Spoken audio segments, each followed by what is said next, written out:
This episode brought to you by Progressive Insurance. Do you ever find yourself playing the budgeting game? Shifting a little money here, a little there, and hoping it all works out? Well, with the Name Your Price tool from Progressive, you can get a better budgeter and potentially lower your insurance bill too. You tell Progressive what you want to pay for car insurance, and they'll help find you options within your budget. Try it today at Progressive.com. Progressive Casualty Insurance Company and Affiliates. Price and coverage match limited by state law. Not available in all states. Every team, every topic, everywhere. This is Believe. Welcome to Orioles on the Verge. This is Zach Spedden, joined as always by Bob Phelan and Nick Stevens. And on tonight's episode, we continue our conversation about the best tools in the farm system as we focus on Orioles pitching prospects. And among the categories we'll discuss tonight include best fastball, best changeup, best breaking ball, best control, and best pitch mix. And there's a lot of good arms to cover in this conversation. So we'll get into that tonight on tonight's episode of Orioles on the Verge, which is brought to you by BetOnline. The biggest betting weekend of the year is finally here, which means more updated odds and props for Super Sunday. BetOnline is the world's most trusted betting platform and your number one source for online betting. We have hundreds of prop bets, MVP odds, and exclusive in-game live betting. BetOnline is your ultimate game day companion. Whether you're a seasoned fan or a first-time bettor, BetOnline offers you everything and more to enhance your game day experience. Visit the website today and make the game day action count a little bit more. BetOnline, the game starts here. Now, I did want to plug this, which is an interesting article over on our Substack, oriolesontheverge.substack.com, that Nick posted earlier this week with his 25 prospect predictions for 2025. Nick, can you give us a little sample of what readers can expect in that article? Let's pull it up real quick. I already forgot what I wrote.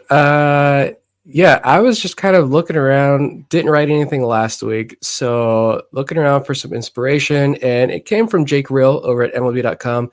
He wrote a piece like a month ago at this point, but I linked it in our Substack piece, 25 Orioles predictions for 2025 season. And he had some good ones. So I said, let's go a prospect version. So, Kobe Mayo, how many home runs is he going to hit? Talking about some pitchers that we're going to talk about here in a few minutes, but Michael Ferret, Cameron Weston, who wins some of these pitching awards, who gets added to the 40-man roster at the end of the year. Just some fun ideas that I had floating around. We'll see how many come true. I imagine like 3 of the 25 do, because that's how this goes. But it was a fun article to write here in February, as there's just nothing going on, and scrounging for things to look at, talk about, wait while the Orioles make a move. I'll daydream about what these prospects can do in 2025. Yeah, it was a great article idea and a great predictions as well. But I know nothing's happening, but I think that's going to end soon. About a week to 10 days from now, it's going to be news every day. We'll have our pick of the litter. Yeah, you can catch that article over on oriolesontheverge.substack.com. We'll get in now to our best tools for pitchers. And the first category is best fastball. And I know for myself that I thought that this was the most competitive category. There were 5 or 6 different pitchers that I thought had really strong cases of being recognized here. And I had to really carefully weigh all of these guys. So, Bob, I'll start with you. Who do you have as the pitcher with the best fastball in the Orioles farm system?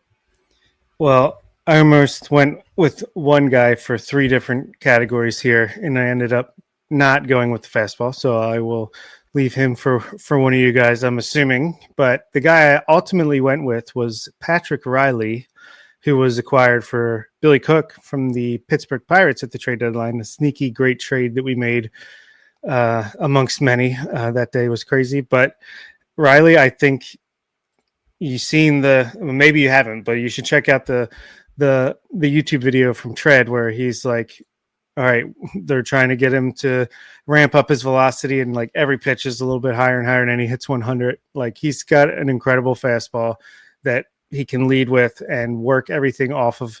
And I just think it's like it might not be the best pure fastball as far as velocity or hoppiness, but again, I don't know the data. Maybe it is too, but I just think it's like it's the whole baseline of his game. So I think it works well enough where if he's a starting pitcher, he's going to be a guy that can go to the fastball as a weapon. If he's a back end reliever at some point, I mean, I think it will be a weapon there as well. And he's got other pitches too, but the fastball to me leads them all as far as I'm concerned.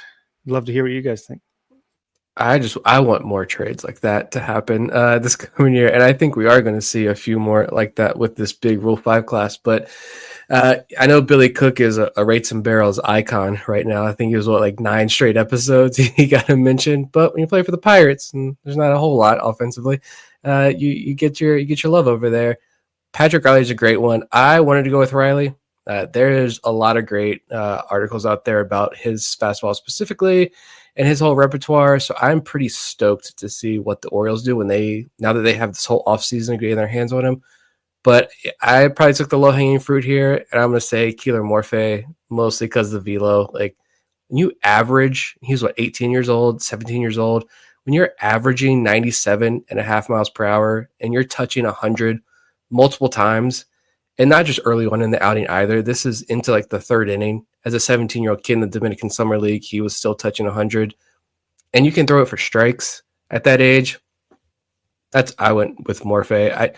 I would love to see. He's a smaller guy, but I imagine he gets some pretty big extension. The Orioles, these smaller pitchers, you notice, these smaller pitchers that the Orioles draft and turn into starters, they've got big extension. They're super athletic. Keeler Morphe is extremely athletic. Yeah, I think this pitch is going to be pretty, and it may not even be his best pitch, I think, based on some other writings. So I like Keeler Morphe's fastball, though, and I'm excited to see how many guys he can carve up this year with that pitch. Yeah, that's the one I was thinking of. And what was I going to say? Tim Lincecum Jr., I think, with his height, and he's going to be an ace. It's destined to happen. I considered Riley. I considered Morphe. I considered Zach Fruit. Also took a good long look at a few other guys. But in the end, I went with Chase McDermott. And the reason I picked McDermott for this category is that I would argue his fastball is the most well-rounded. It's not necessarily the hardest. He's typically about 93 to 95, but he's able to maintain that consistently and fairly deep into games too. It's also got excellent hop to it. And when he is in the zone, hitters just don't square up on it. For a guy that's that much of a power pitcher, he doesn't have an issue with home runs. He really does a good job of minimizing hard contact when he's throwing strikes. And I know that there's still, I think, an unsettled debate right now over whether or not he ends up in the rotation or in the bullpen. If he ends up in the bullpen, it's not going to be because he can't maintain his fastball velocity. He does a really good job of that. He'll end up in the bullpen either because that just happens to be where the greatest need is, and he goes there, he excels, and he's never moved out of the bullpen, or there's concerns that the command is just never going to quite come around for him in the rotation. But the fastball, I think, is already big league quality, and it's just such a good, well-rounded pitch. Yeah, he was in contention for mine as well. I mean, we talked about it after we first traded for him, how at least from the camera angle that we were watching in Aberdeen, like it looked like the ball moved up as it got to the catcher's mitt.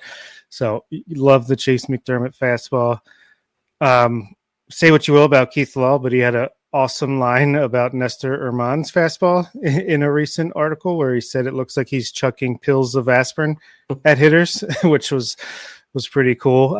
For a different angle, Cameron Weston doesn't have the velocity. It's like 92, 94, but it's a two-seamer, and batters pounded into the ground. Kind of similar with Luis De Leon from the left side, 93, 95, but gets a ton of ground balls. So many options. Yeah, the only thing that held me back with McDermott was it's just his ability to routinely stay in the strike zone with the pitch, because it's so frustrating. And we were talking about this, when we talked about McDermott last year, and it was a fun game. Most nights it wasn't fun. Some nights, I'll say, not most nights. Some nights it wasn't a fun game.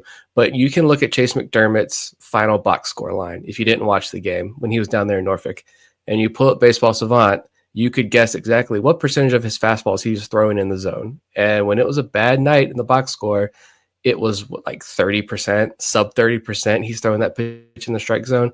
And when he's throwing it in the zone 50, 60% of the time, he's throwing 6 innings, no runs, 2 walks, 9 strikeouts. Like, it legitimately is some of the best stuff in this organization. It might be the best stuff in the organization, I think, when it's in the zone. But he is an older prospect as well. And I know it's been an issue for a long time. He's had stretches where it was really, really good, and then he would regress. Then he really, really good, and then regress again. But he's older. Yes, he's in the major leagues now. But with control and command, like that is still something that is fixable and teachable, even where he's at in his development. So I'm very curious to understand like what the Orioles' plan is with McDermott, because I would love for them to just put him in the bullpen and throw him in, the 7th, 8th inning. I think he could just eat it at that spot. But I'm becoming more and more convinced that the Orioles see a lot more with McDermott as a possible starter with this team. Let's go now to best changeup, and this is another fairly competitive category. You've got a few pitchers that have really standout changeups in this system. So, Nick, I will start with you. Best changeup in the Orioles farm system. I'm going off the board because I want to talk about him, even if this is the last time. I'm going Carlos Tavera. I'm sticking true to my guy. That changeup is the filthiest pitch, one of the filthiest pitches I have seen when it was on. And when he was in AAA alone last year, it had 18 inches of movement. So when you talk about a fall off the table changeup, that is Carlos Tavera. It is a fall off the table changeup. 35% whiff rate in AAA last season.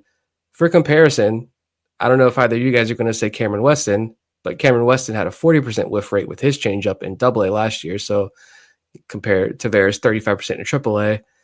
105 stuff plus, 60-65 grade pitch. This would be really cool now I'm thinking about this. We messed up by not preparing for this like a week ago, and we could have all the visuals, have all the pitches loaded up for people watching live. That would have been a lot of fun. That's why I love Carlos Tavera's changeup, because when that thing is on, it is one of the more unhittable pitches in this organization. Say what you will about his overall prospect status. I agree. But that changeup is one that will live in infamy in my mind. I love the off-the-wall pick. I went with Keeler Morphe, who, if you just look at his Baseball America page, 70 grade fastball, 60 grade changeup, 60 grade sweeper. Gotta love it. But the changeup in particular, 90 to 92 miles per hour with significant run. And this is a guy that's attacking you with the fastball that's routinely upper 90s, touching 100. And he has a changeup that's low 90s, like Edward Cabrera-esque, with significant run. I just don't know. And he's got a sweeper that's apparently could be the best breaking ball of our minor league system as well. Like, I just don't know how, if this guy has any control as he starts to get a little bit older and move up the system, I don't know how he could be I don't know. He could be like best pitching prospect since Grayson Rodriguez potentially, but I love the changeup, and I want to see some of that sweet action in Aberdeen when I get there some point this year. So Keeler Morphe for me. I went with Cameron Weston here. That pitch, just first of all, the movement on it is not something you see every day with the changeup. But Nick just mentioned it, 40% whiff rate. He consistently gets it in the zone. And I think it's a big part of why he is so successful despite not having premium velocity with his fastball. Part of it is his command, which, spoiler alert, I'm going to talk about in a little bit here. But the other fact, too, is that I think hitters have a hard time differentiating when the ball is coming out of his hand, whether or not it's a fastball, whether or not it's a changeup, whether it's that splitter forkball kind of thing that he throws, whatever it is. The arm action on it is so good. It has such excellent movement, and he's consistently, from what we can tell, because we don't really have access to this full data just yet, but it seems like he's consistently in the zone with the changeup. So I went with Weston in this spot. Can we just highlight one more thing about Weston as a quick reminder? Cameron Weston was receiving late last year comps to Brady Singer. And say what you will about Brady Singer. Yeah, okay, he's fine.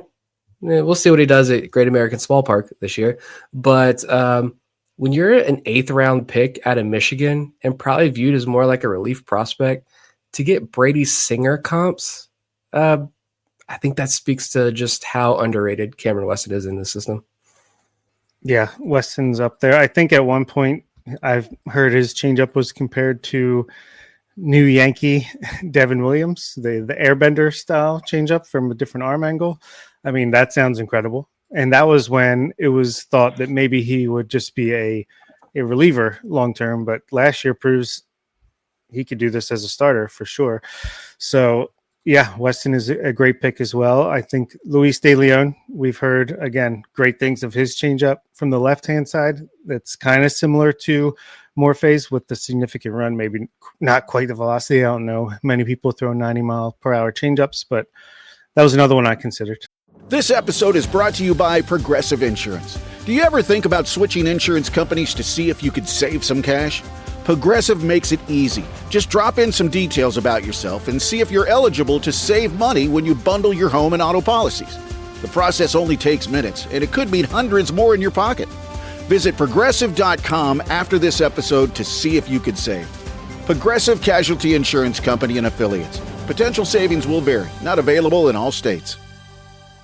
There's one thing that will forever change the way you sleep, and it's the softest 100% organic cotton sheets from Boll & Branch. You'll fall asleep faster, wrapped in the most luxurious comfort. You'll never sleep hot again with sheets that feel breathable to sleep in. You'll experience the purest softness on night one and feel your sheets get even softer with every wash. Discover the difference with 15% off your first set of sheets at bollandbranch.com with code CUMULUS. Exclusions apply. See site for details. We'll go now to best breaking ball, and we're really kind of using this as a catch-all. We could rate someone's curveball here, rate their slider, rate their sweeper, whatever breaking ball, the pitch of that mold that stands out to us is what we'll consider here. So, Bob, going back to you, who do you have for best breaking ball? Best breaking ball. Again, there's quite a few options here with these pitchers. Orioles don't have pitching. It's a thing, but we have plenty to choose from. I went with Trey Gibson just because I don't know, his slider is pretty silly, and I want to shout him out because he's got like 4 average to above average pitches, the slider being the best. It's like a mid-80s slider, but it's got some great action on it, and yeah, that's my guy for this category. I'm going Trace Bright's curveball. I think that's a big league pitch right now. 3,000 plus RPMs. It's that 12-6 shape that is so aesthetically pleasing. More than a 50% whiff rate in 2024. I think the fastball was fairly easy for me. I think breaking ball was the toughest one for me. But I see a big league pitch already with Trace Bright. I would love if Jackson Baumeister was still in this organization. I know he would have won a couple of categories, I think, for me, but he's that. And so Trace Bright's curveball. That's the pitch for me. Those were both good choices. I, again, considered multiple options for this category, but in the end, I'm going with Edgar Portez's slider. This has been lauded by Baseball America, among other outlets, for its unique ride sweeper shape. And while the command still needs to get a little bit better with Portez, he has made pretty significant gains in that area in the last 2 years. So you factor in the shape and the velocity, which is pretty good, pretty consistently low to mid 80s, sometimes getting into the upper 80s with the pitch. It's really, really effective. And it's why I think that Portez has gone in the last 2 years from being a young, interesting arm that's kind of a wild card with a lot of question marks beyond the fastball to a much more refined pitching prospect, and one who, if he continues down the track that he's been on the last 2 seasons, I think is going to develop into a major league starter. The changeup is a pitch that needs the most work right now, but the fastball and the slider put him well on his way there. I was just going to make an AJ Preller joke. AJ Preller salivating over here, maybe. Edgar Portez, Rule 5 eligible. If you want to, Michael King, Dylan Cease, whoever you want to move, we got a good one over here. Yeah, that's a great choice. I was going to mention Keeler Morphe's sweeper, Zach Fruit slider, Chase McDermott slider, Nestor Erman slider. So, yeah, plenty of options. We'll go now to best control. I kind of teased my selection for this category, but again, you've got a few pitchers that are in the mix. Nick, who do you have for best control? I'm saying Nestor Herman. Just like you get promoted to high A and you post a 3.1% walk rate. Yeah, that was in a small sample size, but that's just kind of insane. Overall, between low A and high A, it was a 5.9% walk rate. But two underrated names here to throw out there. Blake Money has fantastic control. And I remember very early on in one of his games, I know they were talking about, I think he faced one of his old LSU teammates, and the broadcaster was like, all right, give us a scouting report on Blake Money. What are you going to see tonight? And it was, he throws a lot of strikes, which he does. And Braxton Bragg struck out 122 hitters and walked just 22 in 96 innings last year. And no one knows who he is, not the other Braxton Bragg. So, yeah, both those guys are really great at commanding the strike zone, but Nestor Herman, man, it's a special arm. Yes, indeed. I went with a more veteran guy who I think because he has good command / control, it makes his stuff play up and work better. And that's Brandon Young, who had a fantastic season last year, worked his way up to being right on the cusp, right on the verge, I should say, of major league time. I mean, 2023, he comes in, obviously coming off of the injury, has a 0% walk rate in very limited time in A and high A, 5.8% in double A. And then last year had a 4.5% walk rate in double A before he was promoted to triple A and had an 8.8% walk rate, which is including the ball strike system, the challenge system, where it's, you saw way more walks for pitchers as they got to triple A. He was able to work with that. You know, he doesn't have that one pitch that's like amazing. We had Lance Presnowski on, and he was talking about his inverted break, how it was so good at double A, went a little bit down in triple A, but he's got like a 50 grade fastball, 50 slider, 50 changeup, 50 or 55 changeup, 50 cutter. So he's got like a bunch of average-ish, maybe slightly above average pitches, but because he can command and control where he wants it to be and pitch sequencing, he makes it work for himself, as we saw last year. So Brandon Young is my selection. Those are both good choices. I went with Cameron Weston, so he gets a second nod from me.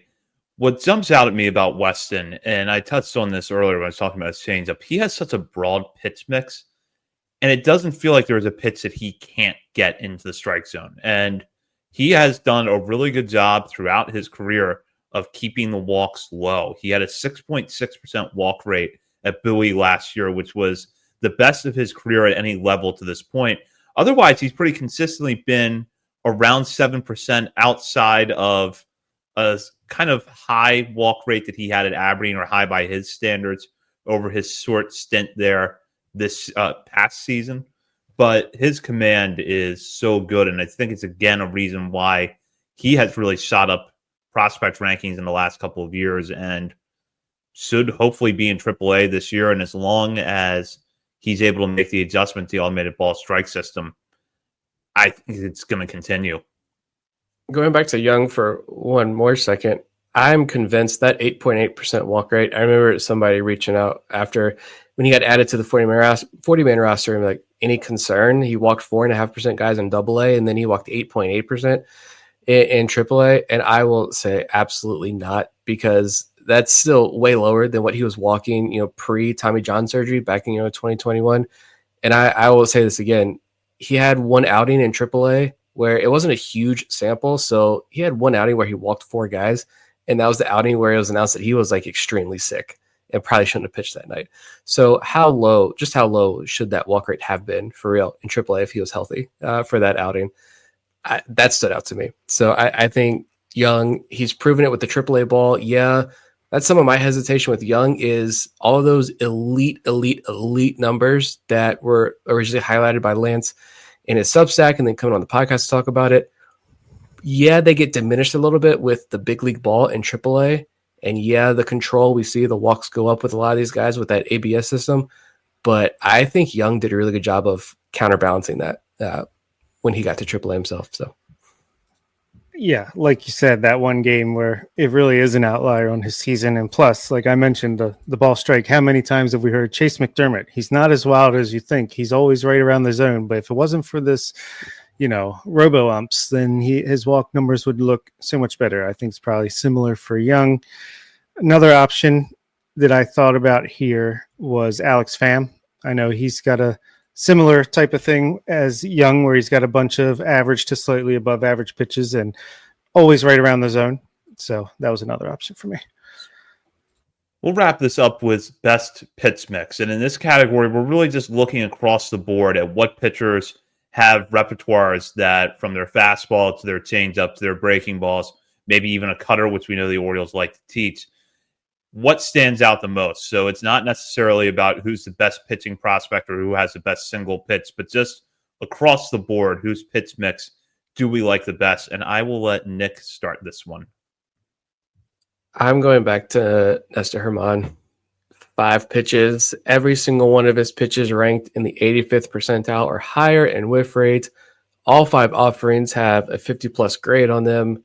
He's not a sleeper anymore.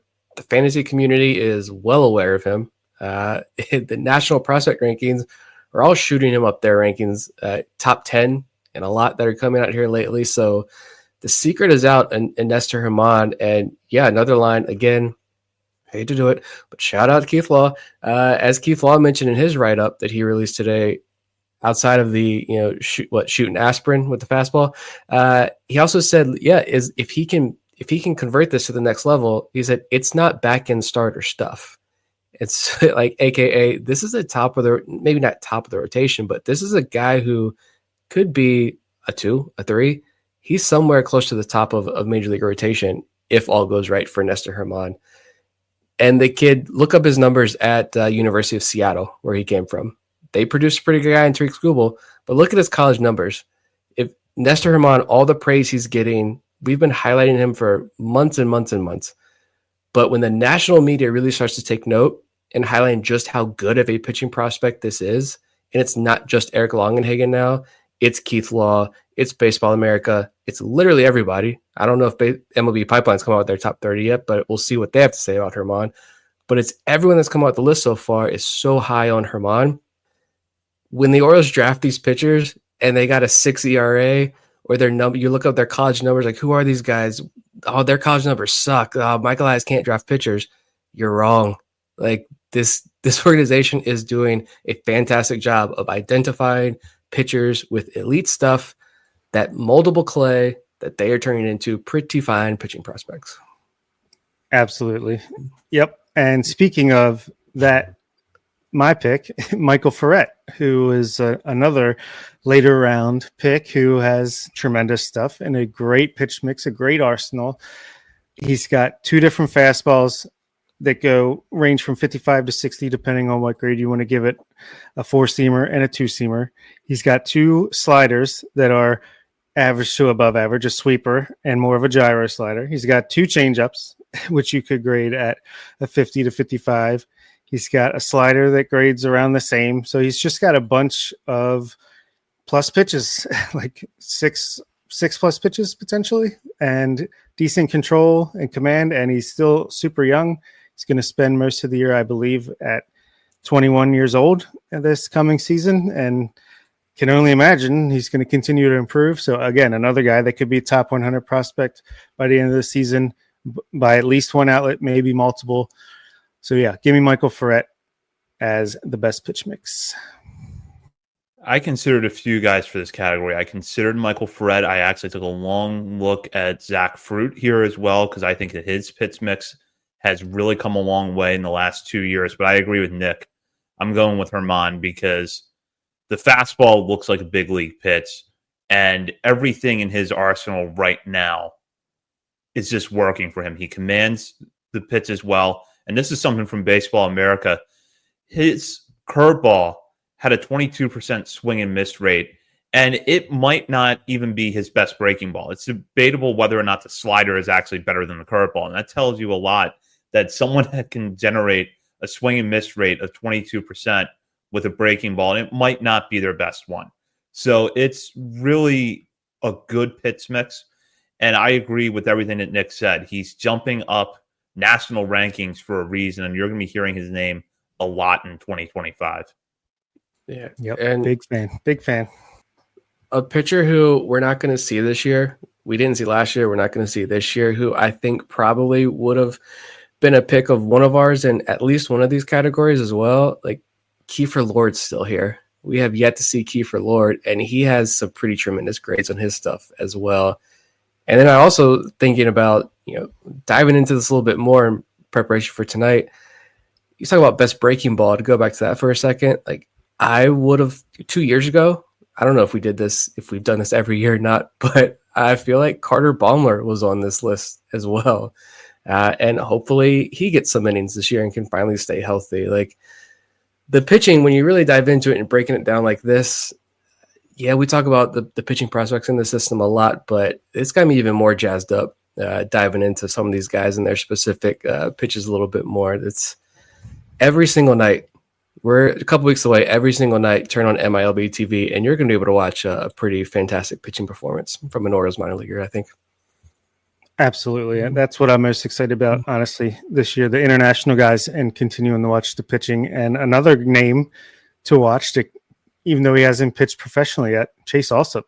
I feel like, he could have been a contender for any of these categories if we would have got a look at him late last season. So we're in a good spot here.